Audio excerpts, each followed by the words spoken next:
Okay, so if you've ever tried to learn a new language, you know that feeling, right? That little moment of panic right before you speak. You're worrying, am I going to sound silly? Will they even understand me?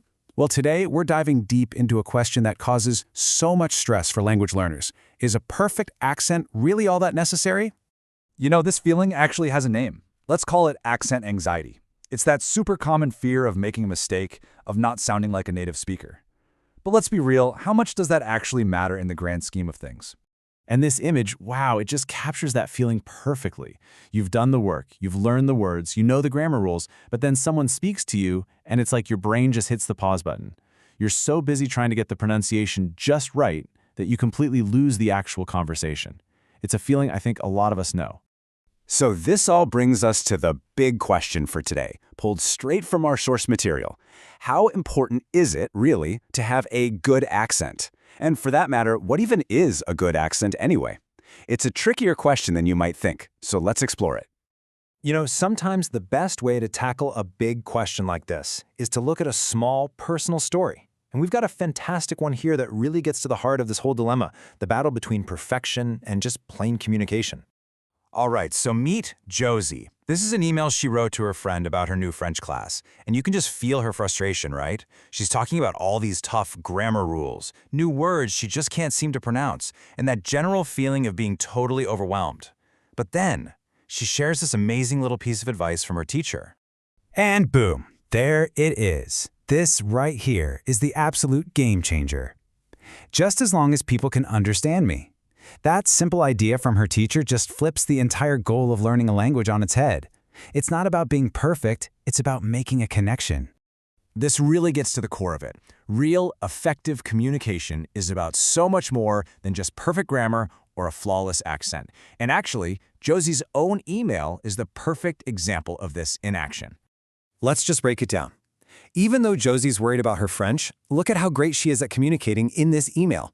The tone is super friendly, right? She asks her friend questions, she uses casual words like great and cool, and fun phrases like guess what.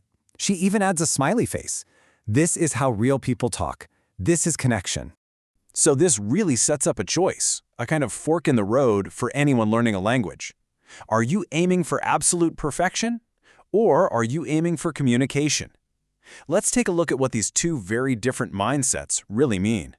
So, on one side, you have the perfect accent approach.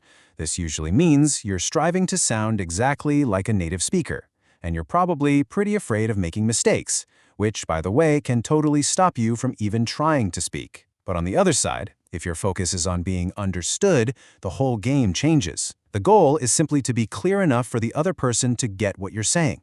And you know what? The source material for today's explainer completely backs this up. When asked about the importance of an accent, the answer is pretty clear. It's not as important as many people think. And then there's this fascinating twist. It might not be as important in speaking as it is in listening. Wow. So, if we're not supposed to be chasing this idea of a perfect accent, what should we be working on? Well, the source suggests that the most important skill is actually being able to understand lots of different speakers. It's all about training your ear to catch what people are saying no matter what their accent is. And this all points to a much bigger idea, really. We need to start thinking about English not just as a language for native speakers, but as a global tool that people from hundreds of different backgrounds use to connect with each other. Now, get this. Here's a question from the source material that might just blow your mind a little. Why would a native English speaker ever need to take a course on international communication? I mean, shouldn't they be the experts? The answer tells us so much about what communication looks like today. It all comes down to something called intercultural communication. In our totally global world, whether you're doing business or just making friends online, everyone, and that includes native speakers, needs the skill to communicate clearly and respectfully with people from different cultures. It's a two-way street. Okay, so let's put all these pieces together and wrap this up. If the goal isn't a perfect accent, what should we be focusing on instead? Here's your new playbook, your key to real, meaningful connection. It really boils down to 3 simple, powerful steps. First, prioritize clarity. Just focus on being understood, not on being perfect. Second, actively work on your listening skills. Make it a fun challenge to understand as many different accents as you can. And third, and this is the big one, remember why you're doing this. Embrace language for what it truly is, a tool to build relationships.